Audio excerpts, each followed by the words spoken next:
بسم اللہ الرحمن الرحیم اللہم صلی علی محمد وعلی آل محمد کما صلیت علی ابراہیم وعلی آل ابراہیم انک حمید مجید اللہم بارک علی محمد وعلی آل محمد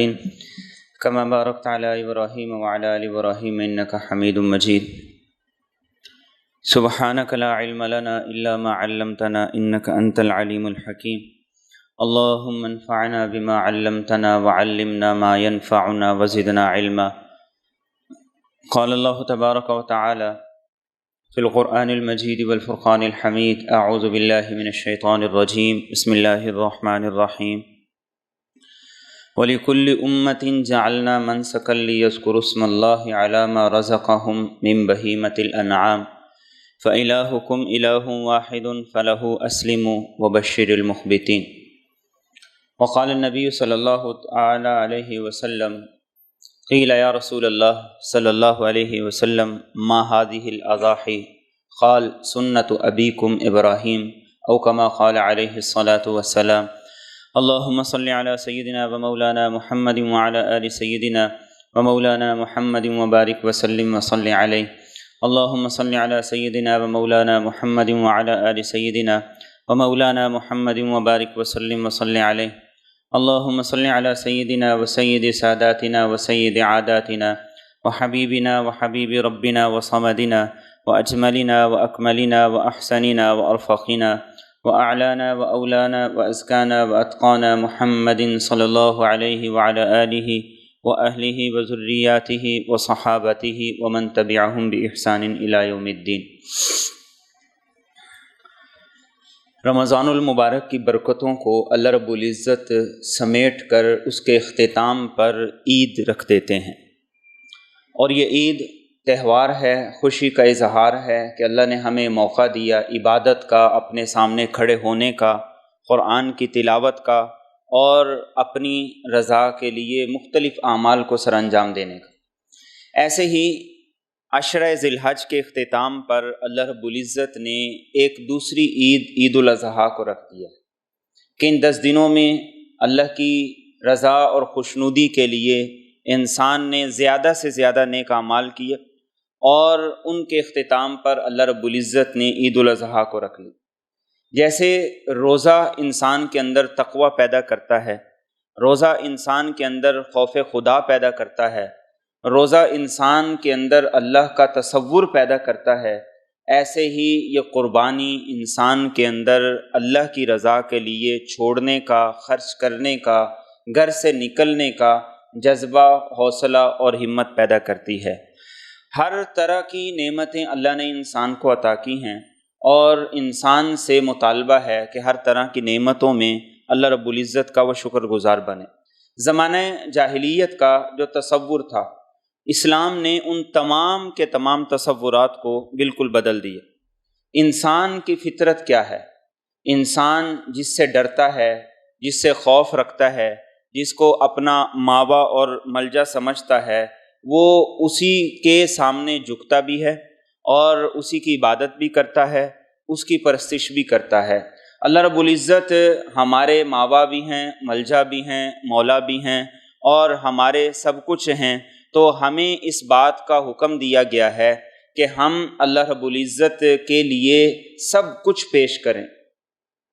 اور دین نے جتنے تصورات تھے جو زمانہ جاہلیت میں موجود تھے، انہیں سب کو بدل دیے۔ وہ غیر اللہ کے سامنے جا کے سجدہ کرتے تھے، جھکتے تھے، دین نے کہا کہ صرف اللہ کے سامنے جھکو، اس کے سامنے سجدہ کرو۔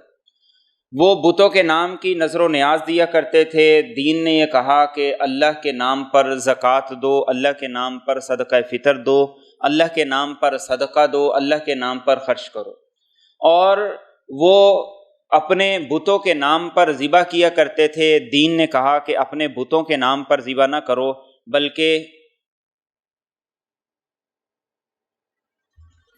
دین نے یہ کہا کہ اپنے بتوں کے نام پر ذبح نہ کرو، بلکہ تم ایسا کرو کہ تم اللہ کے نام پر ذبح کرو اور غیر اللہ کے نام پہ ذبح نہ کرو۔ وہ اپنے بتوں کا طواف کیا کرتے تھے، دین نے یہ کہا کہ اپنے بتوں کا طواف نہ کرو، اس کو چھوڑو، بیت اللہ کا طواف کرو۔ تو ہر وہ عبادت جو شرک کے اعتبار سے موجود تھی، دین نے ان تمام تر عبادتوں کے عوض ایک دوسری عبادت دے دی۔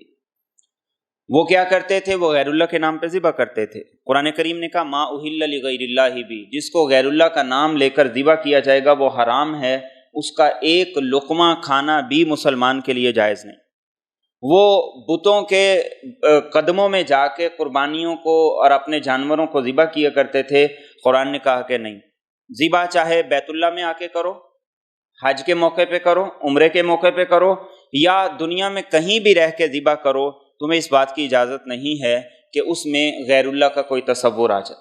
تو یہ تصور انسان کو دیا گیا، یہ تصور انسان کو دے کر یہ پیغام دیا گیا کہ اس دنیا میں عبادت کے لائق صرف ایک ہی ذات ہے اور وہ اللہ کی ذات ہے۔ اسی کے نام پہ قربانی ہو، اسی کے سامنے انسان جھکے، اسی کے نام کی نظر و نیاز ہو، اسی کے نام کی منت ہو، اسی کے نام کی قسم ہو، اسی کو بڑا سمجھا جائے، اسی کا خوف رکھا جائے، اسی کا ڈر دل کے اندر ہو، اسی سے امید رکھی جائے، اسی سے دعا کیا جائے، اور انسان اپنا سب کچھ اس کو سمجھے۔ اور دوسری چیز، ہر طرح کی نعمتیں ہیں تو ہر نعمت کا شکر اسی اعتبار سے۔ انسان کو اللہ رب العزت نے عقل دی ہے، ذہن دیا ہے، اس ذہن اور عقل کی نعمت کا شکرانہ ہے انسان اللہ رب العزت کی ذات پر ایمان لائے، اس کے رسول پر ایمان لائے اور ان کی اطاعت اور فرما برداری کرے۔ انسان کو اللہ رب العزت نے مال کی نعمت عطا کی ہے، اس کا شکرانہ یہ ہے وہ زکوٰۃ ادا کرے، وہ صدقہ ادا کرے، وہ صدقۃ الفطر ادا کرے، وہ اپنے رشتہ داروں مستحق لوگوں پر خرچ کرے۔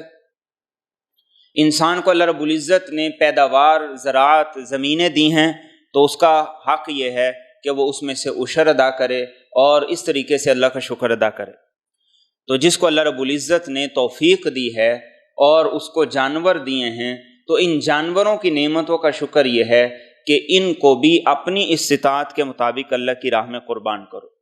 صدقے کے طور پر قربان کرو اور قربانی کے طور پر بھی قربان کرو، اور یہ اللہ رب العزت کی طرف سے اس نعمت کا شکر ہے۔ اسی کو قرآن کریم نے کہا کذالک سخرناہا لکم لعلکم تشکرون، کہ ان جانوروں کا شکرانہ یہ ہے کہ تم ان کو اللہ کے لیے ذبح کر کے، اللہ کے لیے ان کے گلے پر چھری چلا کر اس کا نام لے کر ان کو ذبح کرو، یہ ان کا شکرانہ ہے۔ اور تیسری چیز جو اس قربانی کے ذریعے سے خاص طور پہ ہمیں سکھائی جا رہی وہ یہ ہے کہ ایک انسان کے سامنے اللہ رب العزت نے اتنے طاقتور جانوروں کو مسخر کیا ہے۔ ایک چھوٹا سا بچہ ایک اونٹ کی نکیل کو، اس کی مہار کو، اس کی رسی کو پکڑ کے چلتا ہے تو اس کے پیچھے پیچھے چلتا ہے۔ انسان کی طاقت سے 4 گنا 8 گنا جاندار بیل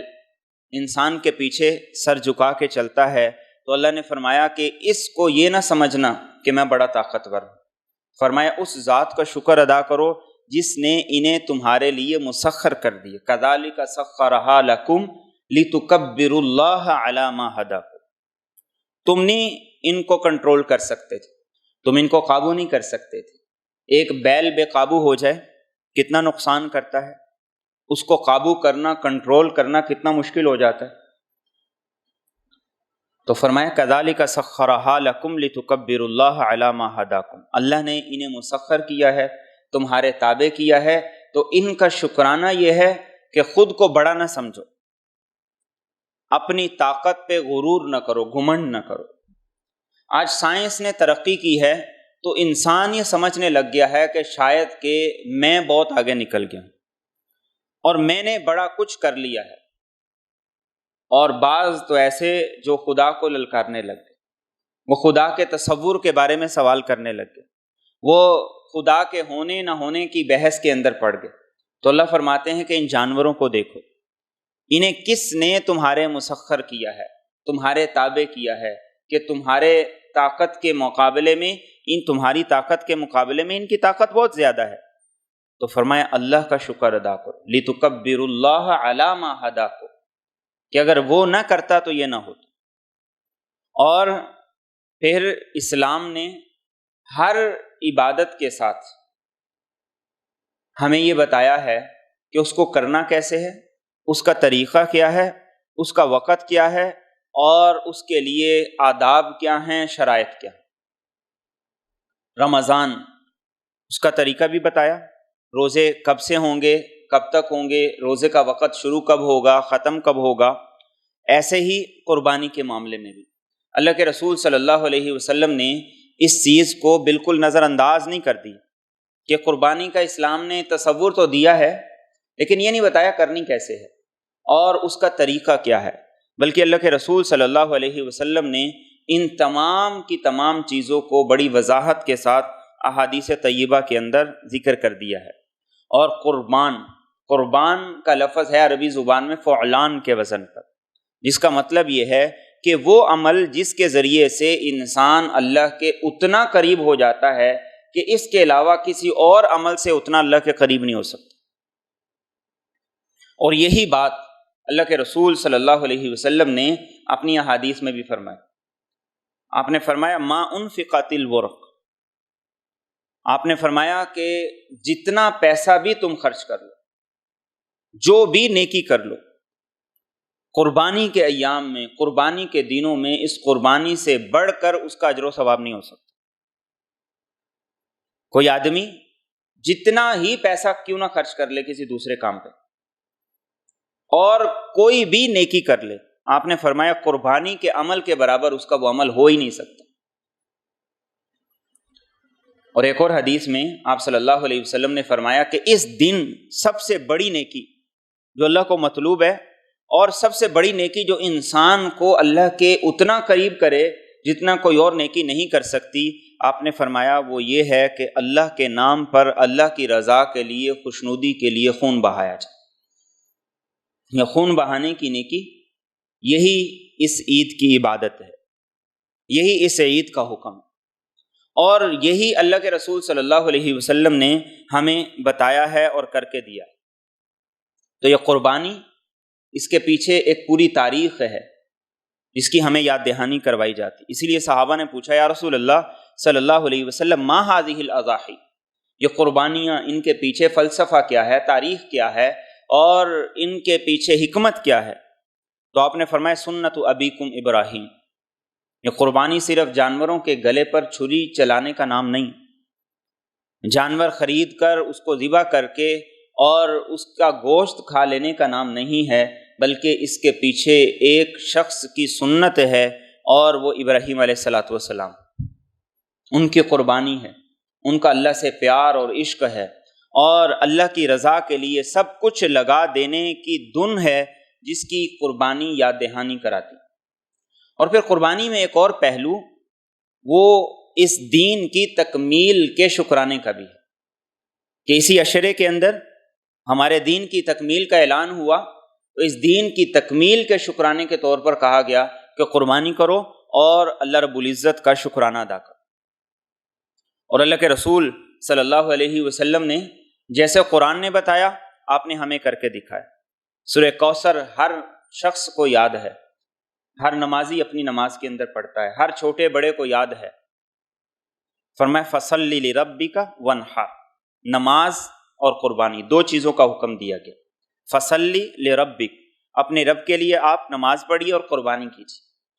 اور دوسری جگہ پر قرآن کریم نے کہا قل ان صلاتی و نسکی، نماز پہلے قربانی بعد، دونوں چیزوں کو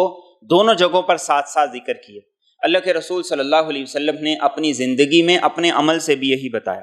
اس لیے آپ نے عید کے موقع پر خطبہ ارشاد فرمایا اور فرمایا سب سے پہلے ہم نماز کے ذریعے سے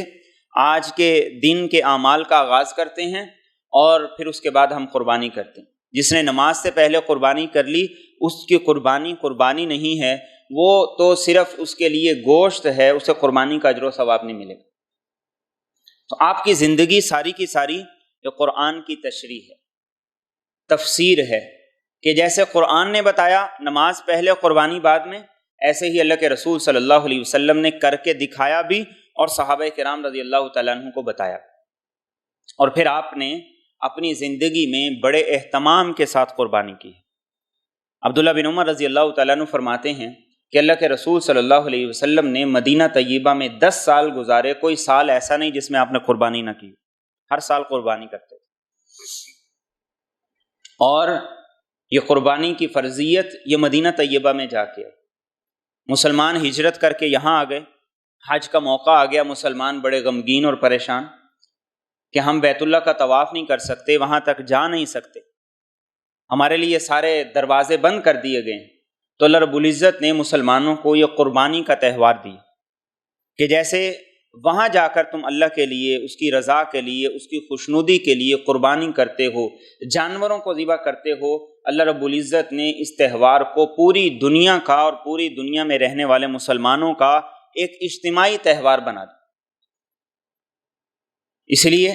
اللہ کے رسول صلی اللہ علیہ وسلم کی اس سنت کے مطابق پوری دنیا کے مسلمان ان دنوں میں اس طریقے سے اللہ کی عبادت کرتے ہیں، اور وہ عملی طور پر اس بات کا اعلان کرتے ہیں کہ اس کائنات کے اندر صرف اللہ ہی کی ذات ایسی ذات ہے جس کا نام لے کر جانوروں کو ذبح کیا جا سکتا ہے، جس کے نام پہ قربانی کی جا سکتی ہے، اور کوئی اس بات کا نہ اہل ہے نہ حقدار ہے کہ اس کے نام پر قربانی کی جائے اور اس کا نام لے کر اسے ذبح کیا جائے۔ اور اللہ کے رسول صلی اللہ علیہ وسلم نے 10 سال مسلسل قربانی کی، جبکہ جو پہلے 6 سال تھے ان 6 سالوں میں اللہ کے رسول صلی اللہ علیہ وسلم کے پاس اتنی وسعت ہی نہیں تھی کہ گھر میں 2 وقت کا کھانا بھی ہوتا۔ ان 10 سالوں میں ہجرت کے بعد پہلے جو 6 سال تھے ان 6 سالوں میں اتنی وسعت بھی نہیں ہوتی تھی کہ گھر کے اندر 2 وقت کا کھانا ہو۔ انہی دنوں میں وہ دن بھی آتے تھے کہ حضرت عائشہ رضی اللہ تعالیٰ عنہ فرماتی تھیں کہ ہم 2 مہینے گھر میں چولہا نہیں چلاتے تھے، اس لیے پکانے کے لیے ہوتا ہی کچھ نہیں تھا۔ تو کسی نے پوچھا پھر گزارا کیسے ہوتا تھا؟ تو فرمایا کہ پانی پی لیتے تھے، کھجور کھا لیتے تھے، اس سے گزارا کرتے تھے۔ لیکن اللہ کے رسول صلی اللہ علیہ وسلم جب قربانی آ جاتی تو پھر آپ قربانی نہیں ترک کرتے تھے، اس لیے آپ نے واضح طور پر حدیث میں ارشاد فرمایا من وجد ساعۃ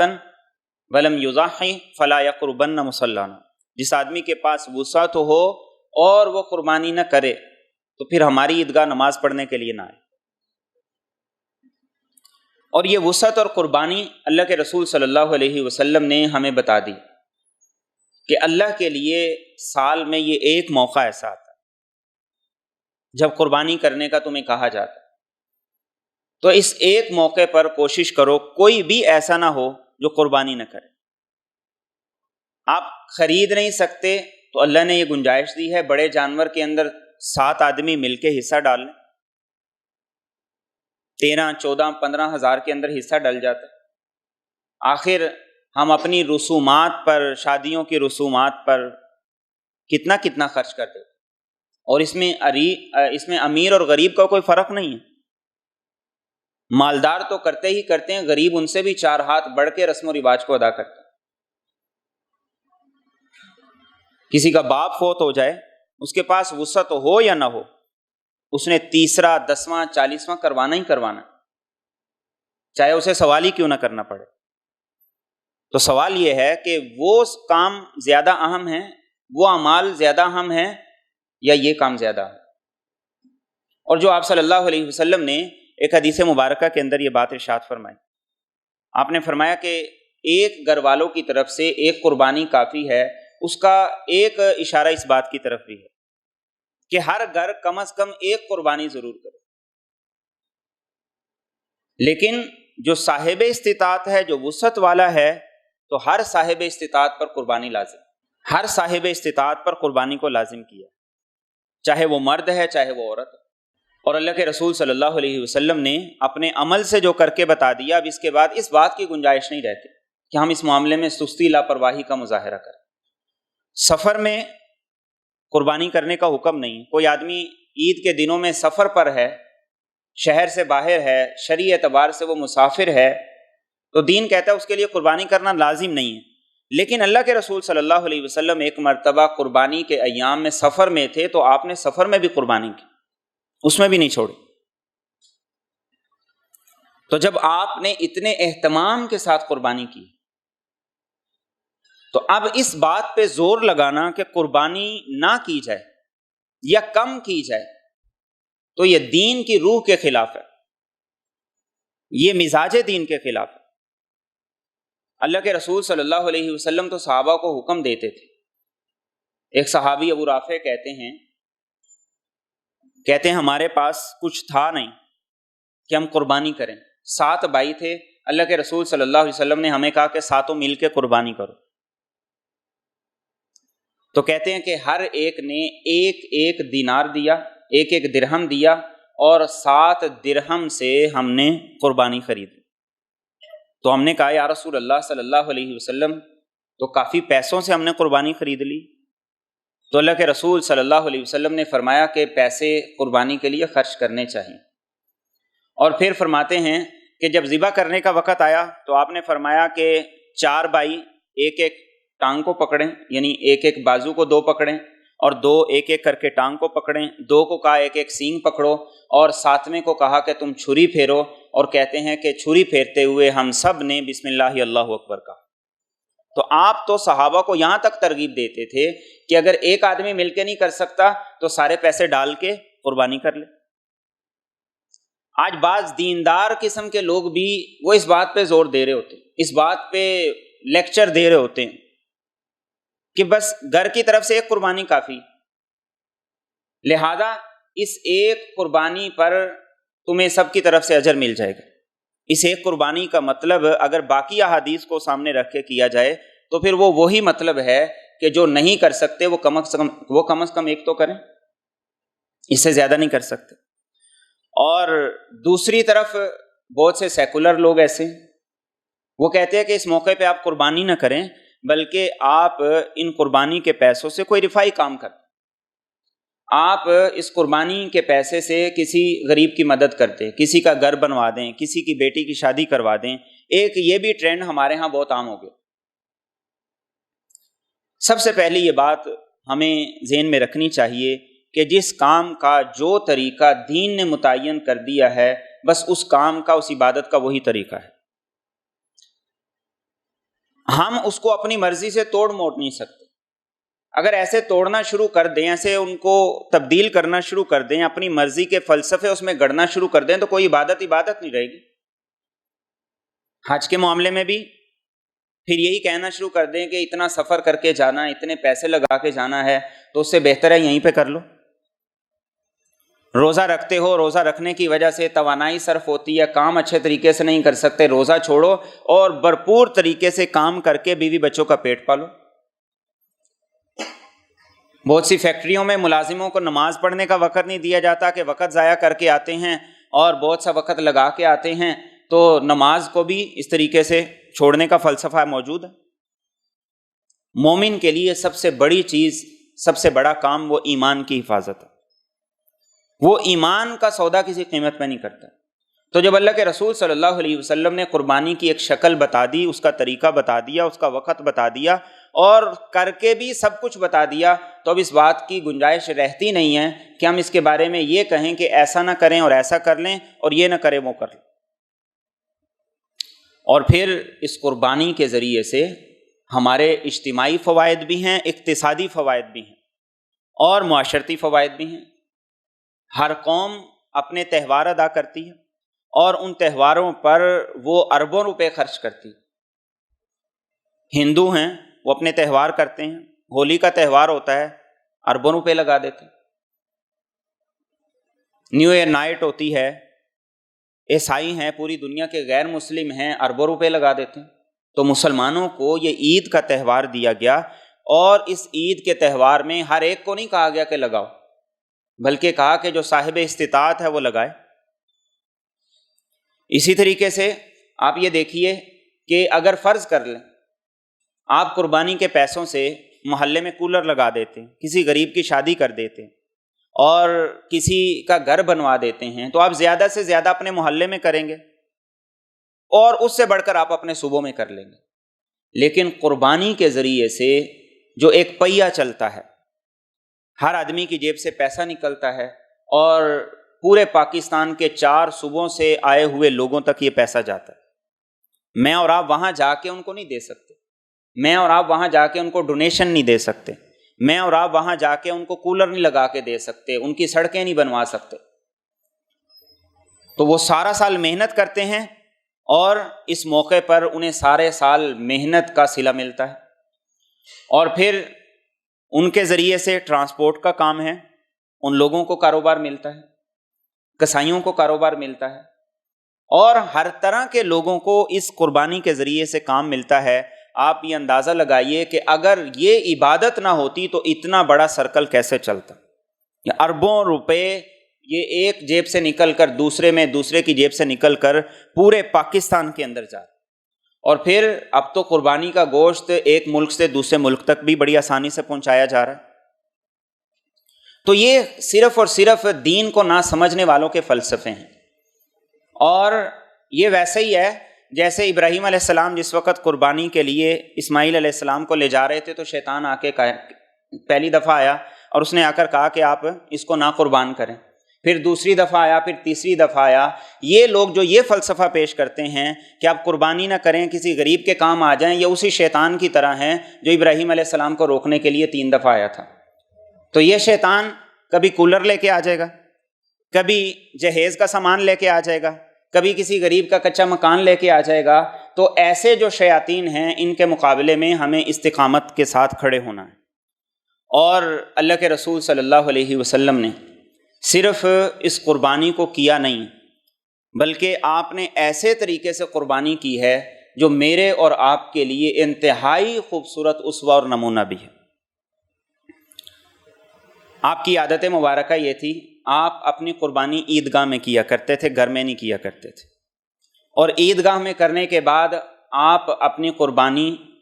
وہ گوشت، وہ سارے کا سارا اس موقع پر جو مستحق ہوتے تھے، سوال کرنے والے ہوتے تھے، ان میں تقسیم کر دیتے تھے۔ ابو رافع کہتے ہیں کہ مدینہ میں ہجرت کے بعد جب اللہ کے رسول صلی اللہ علیہ وسلم تشریف لائے تو بنو ہاشم میں اکثر وہ لوگ تھے جو قربانی کر نہیں سکتے تھے، تو جب تک ان کے پاس وسعت نہیں تھی اللہ کے رسول صلی اللہ علیہ وسلم ان کی طرف سے قربانی بھی کرتے تھے، اور قربانی کر کے ان سب کو گوشت بھی پہنچایا کرتے تھے۔ تو یہ میرے اور آپ کے نبی کی قربانی تھی، اور 2 قربانیاں آپ کیا کرتے تھے، اور وہ 2 قربانیاں صحابہ فرماتے ہیں کہ وہ 2 قربانیاں 2 مینڈے ہوتے تھے۔ ایک ہوتا ہے چھترا جسے ہم لیلا کہتے ہیں، ایک ہوتا ہے مینڈا جسے ہم کیا کہتے ہیں پنجابی میں؟ نہیں، تمبا نہیں، ہاں، جسے ہم پیڈو کہتے ہیں، جس کے بڑے بڑے سینگ ہوتے ہیں۔ ہمارے ہاں تو عمومی طور پر وہ ہوتے نہیں ہیں، تو اللہ کے رسول صلی اللہ علیہ وسلم وہ 2 مینڈے جو ہے ان کی قربانی کیا کرتے تھے، ایک اپنی طرف سے، اور دوسرا آپ قربانی کیا کرتے تھے اپنی امت میں سے ہر اس آدمی کی طرف سے جس کے اندر قربانی کرنے کی استطاعت نہیں ہے، جو آپ پر ایمان لایا، اللہ کی توحید کا اعلان کیا، اور جو اس بات کا اقرار کرتا ہے کہ اس نے آپ صلی اللہ علیہ وسلم کے پیغام کو سمجھ بھی لیا، اور اس بات کا گواہ ہے کہ آپ نے اللہ کا پیغام اس تک پہنچا دی۔ تو آج وہ لوگ جن کے پاس استطاعت نہیں ہے ان کو خوش ہونا چاہیے کہ ہماری طرف سے ہمارے نبی نے قربانی کر دی ہے، اور جن کے پاس استطاعت ہے ان کو یہ چاہیے کہ اپنے نبی کی طرف سے بھی قربانی کریں، اور نہیں تو زندگی میں ایک مرتبہ ضرور کریں۔ اور قربانی کی اہمیت یہ کہ اللہ کے رسول صلی اللہ علیہ وسلم نے حضرت علی رضی اللہ تعالیٰ عنہ کو یہ وصیت کی تھی کہ میرے بعد بھی میری طرف سے قربانی کرتے رہنا۔ اس لیے حضرت علی رضی اللہ تعالیٰ عنہ وہ جب قربانی کرتے تھے تو ایک اپنی طرف سے کرتے تھے، ایک آپ صلی اللہ علیہ وسلم کی طرف سے کرتے تھے، اور یہ کہا کرتے تھے کہ مجھے اللہ کے رسول صلی اللہ علیہ وسلم یہ وصیت کر کے گئے ہیں، تو آج ہم پر بھی آپ کا حق ہے، اور اس حق کو ہم ادا نہیں کر سکتے، لیکن کم از کم یہ ہے کہ ایک قربانی اللہ رب العزت نے ہمیں توفیق دی ہے تو آپ صلی اللہ علیہ وسلم کی طرف سے بھی کریں۔ اور ایک اور چیز جو اس قربانی کے معاملے میں ہے کہ اللہ کے رسول صلی اللہ علیہ وسلم نے اس قربانی کے معاملے میں خواتین کو بھی اس میں دلچسپی لینے کا حکم دیا۔ چنانچہ آپ کی عادت مبارکہ یہ تھی، آپ خود قربانی ذبح کیا کرتے تھے، اور آپ نے ایک مرتبہ قربانی کا جانور ذبح کرنے کا ارادہ کیا تو حضرت عائشہ رضی اللہ تعالیٰ عنہ سے کہا کہ چھری لاؤ، اور پھر اسے کہا کہ تیز کرو، اور تیز کر کے فرمایا کہ اب مجھے دو، اور پھر آپ نے بسم اللہ اللہ اکبر پڑھ کے اس قربانی کو ذبح کیا۔ اس سنت کو بھی اپنانا چاہیے۔ آج ہم نئی طرح کے مسلمان ہیں، خود ذبح نہیں کر سکتے، ہم کہتے ہیں بس ہمارا چھری کو ہاتھ لگوا لو۔ یہ عجیب قسم کا فلسفہ ہے، اور اس سے بھی بڑھ کر ہم ایسے مسلمان ہیں کہ ہمیں خون دیکھ کے ڈر لگتا ہے، خون سے ہماری طبیعت گھبراتی ہے، ہم کیا جہاد کریں گے، ہم کیا کفار کا سامنا کریں گے جو اپنے سامنے ایک مرغی کو ذبح ہوتے ہوئے بھی نہیں دیکھ سکتے۔ دین نے، اسلام نے ہمیں یہ بتایا ہے، یہ تصور دیا ہے کہ اللہ کی ذات کے معاملے میں کوئی بھی چیز بڑی نہیں۔ یہ سوچ اور یہ تصور ہمارا وہ غلط ہو رہا ہے جس کی وجہ سے یہ چیزیں ہمیں بڑی عجیب و غریب لگ رہی ہیں۔ اسی وجہ سے ہمارے ہاں بعض لوگ کہتے ہیں جی بکری کی قربانی نہیں ہوتی، یا جو گائے ہوتی ہے اس کی قربانی نہیں ہوتی، حالانکہ اللہ کے رسول صلی اللہ علیہ وسلم نے احادیث میں واضح طور پر فرمایا، آپ نے فرمایا اگر کوئی آدمی گائے کی قربانی کرتا ہے یا بکری کی قربانی کرتا ہے اور اس کے پیٹ سے بچہ نکل آیا ہے تو جیسے گائے کو چھری پھیری ہے اس کو بھی چھری پھیر دو۔ ہم اللہ کے رسول صلی اللہ علیہ وسلم سے زیادہ سمجھدار تو نہیں، ہم ان سے زیادہ حساس تو نہیں، ہم ان سے زیادہ دین کی روح کو اور اس کے اعمال کو سمجھنے والے تو نہیں ہیں، تو ہم نے اپنے اپنے فلسفے بنا لی۔ دین کا جو مزاج ہے، شریعت کا جو مزاج ہے، اس کو ہم نے سمجھا ہی۔ اور حضرت فاطمہ رضی اللہ تعالیٰ عنہ جب ان کی قربانی ذبح ہونے لگی تو آپ نے حضرت فاطمہ سے کہا کہ اپنی قربانی کے پاس کھڑے ہو، اور آپ نے فرمایا کہ تم بھی زبان سے کہو ان صلاتی و نسکی و محیای و مماتی للہ رب العالمین، اور آپ نے فرمایا کہ اے فاطمہ اس قربانی کا جب پہلا قطرہ خون کا زمین پر گرتا ہے تو اس کے گرنے سے پہلے اللہ رب العزت قربانی کرنے والے کے سارے گناہوں کو معاف کر دیتے ہیں۔ اور آپ نے فرمایا کہ اے فاطمہ قربانی کا جانور جب اللہ کے پاس پیش ہوگا تو اس کے خون کو بھی نامہ اعمال میں تولا جائے گا، اس کی کھال کو بھی تولا جائے گا، اس کے کھر کو بھی تولا جائے گا، اس کے بالوں کو بھی تولا جائے گا۔ اور آپ نے فرمایا کہ تمہاری نظر میں تو خون زمین کے اندر چلا گیا ہے لیکن اللہ نے اسے محفوظ کر لیا ہے، اور اس کو محفوظ کر کے قیامت کے دن تمہارے نامہ اعمال میں ڈالا جائے۔ تو آپ نے خواتین کو بھی اس چیز کا حکم دیا کہ وہ اس معاملے میں دلچسپی لیں۔ اور آپ نے ایک اور بات ارشاد فرمائی قربانی کا حکم دیتے ہوئے، آپ نے فرمایا فطیبوا بہا نفسا، قربانی کرتے ہوئے تنگ دلی سے قربانی نہ کرنا بلکہ خوش دلی سے قربانی کرنا۔ مردوں کے بھی حکم ہے، عورتوں کو بھی حکم ہے۔ قربانی کے جانور گھر میں باندھے جاتے ہیں، اب ظاہر ہے اسمیل بھی ہوتی ہے اور صفائی بھی کرنی پڑتی ہے، سنبھالنا بھی پڑتا ہے، چارہ بھی لانا پڑتا ہے، اور پھر لیتے ہوئے خریدتے ہوئے بھی بجٹ کو دیکھنا پڑتا ہے۔ تو آپ نے فرمایا فطیبوا بہا نفسا، کسی ایک موقع پر، کسی ایک مرحلے پر بھی تمہارے دل میں تنگی نہیں آنی چاہیے، بلکہ یہ اللہ کے لیے ہے، اور اللہ کے لیے کرتے ہوئے ہر موقع پر، ہر مرحلے پر فراخ دلی کا اور اپنے دل کی وسعت کا مظاہرہ کا۔ اور اللہ کے رسول صلی اللہ علیہ وسلم نے اس قربانی کے معاملے میں پھر ایک اور چیز جس کا حکم دیا وہ یہ ہے کہ اگر ذبح کر رہے ہو تو پھر اس طریقے سے ذبح کرو کہ جانور کو کم سے کم تکلیف ہو۔ گلا تو اس کا کاٹا جائے گا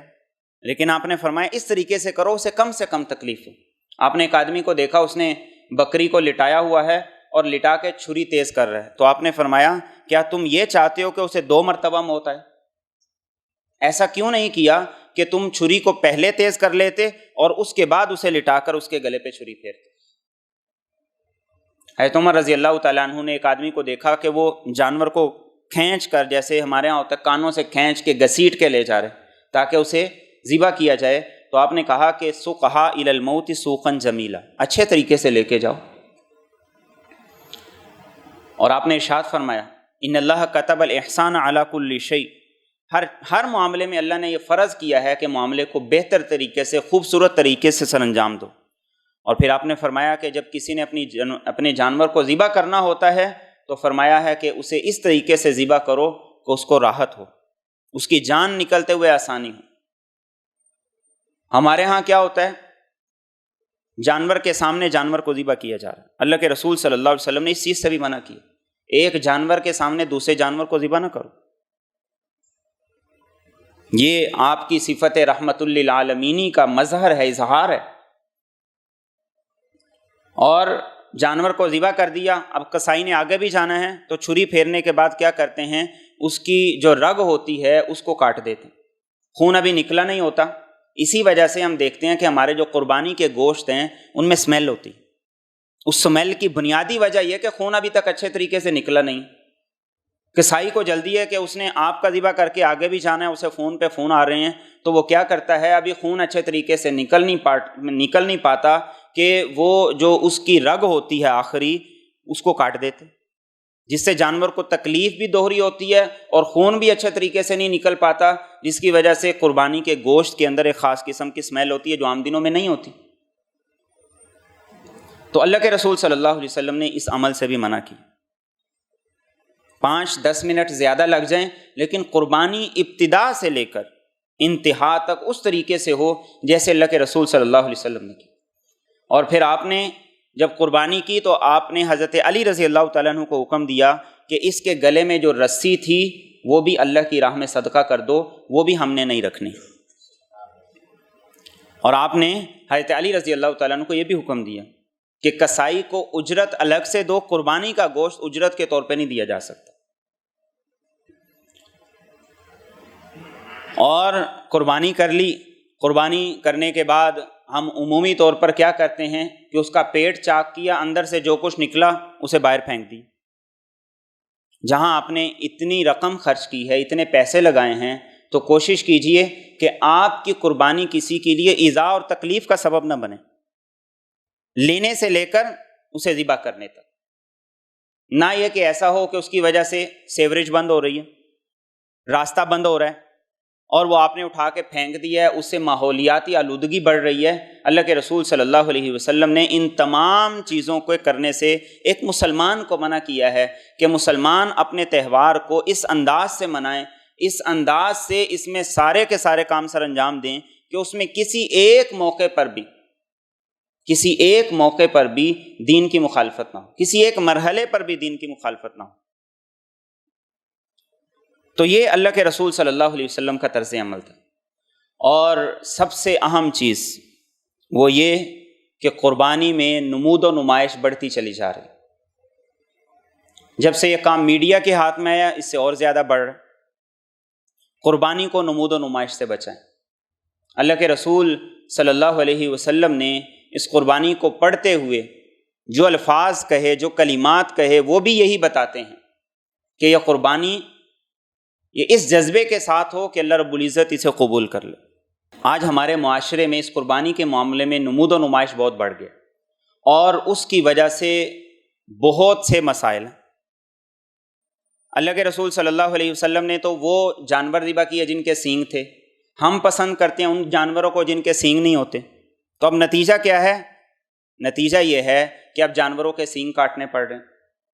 سوشل میڈیا پہ ویڈیوز ہیں.